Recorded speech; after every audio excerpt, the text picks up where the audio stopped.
painting fur with pastel pencils. Hi, welcome into my studio. My name's Jason Morgan, I'm a wildlife artist, and on the bottom is my finished tiger pastel drawing. I'm going to show you how I complete that, how I build up the layers. I've got the reference photo on the top, and I'm going to be using very limited supplies as well. Just a couple of pastel sticks, you can see those on the right, and my carbothello pastel pencils on the left hand side. So you don't need to go buying lots and lots of different pastels to have a real good go and see if you like it or not. You can do it on quite limited supplies. I'll be showing a very brief overview on this video, but over on my Patreon art channel I've got a 1 hour version of this, so it's packed with tips, techniques that's really going to save you a lot of hassle, showing you the things you need to buy and much more detail on the techniques as well on that 1 hour. So I've got my pastelmat paper taped to my board at the bottom, I've got my pencils ready, my pastel sticks, and I've just got the drawing on there done with a normal graphite pencil. Nothing complicated at all. And if you break things up into little stages like I really show you on the 1 hour version, even difficult, complicated subjects such as this can be manageable for beginner and novice artists too. You only start to get real problems, I think, when you don't break it up and follow different stages and when you don't have the correct materials to begin with.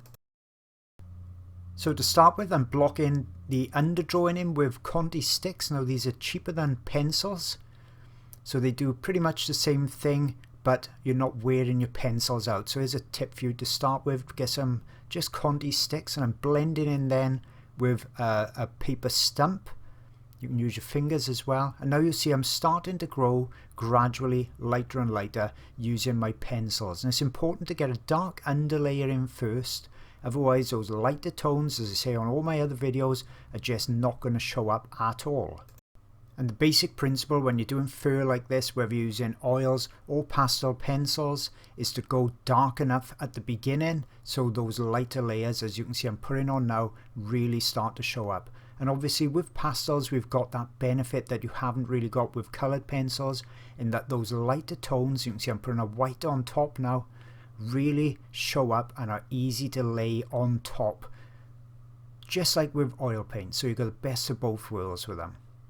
As I'm right-handed, you can see that I've pretty much finished the left side first. I've got a small piece of paper under my hand, and you can use anything for that, just stopping me smudging the part on the right hand side, and then I come across and do exactly the same technique on this right hand side, building up the layers, dark first. And obviously with the pastels we've got that benefit as well. When we come into the final stages we can put darks back in between the lights as well, so you can work light to dark and dark to light.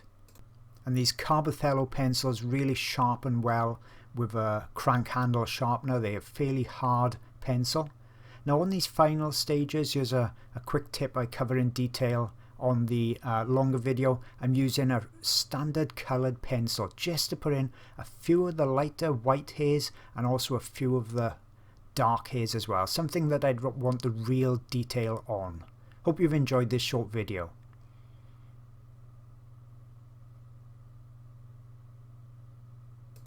If you're looking for more art resources, I've really got you covered.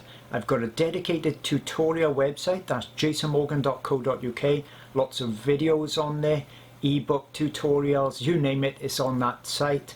I've got a Patreon art channel. So every month I put up brand new videos, and that could be pastel videos, oils, charcoals, they're full-length videos. And there's also photo references with the Easy Trace line art on there. I've got quite a few hundred people supporting me, and that's on Patreon.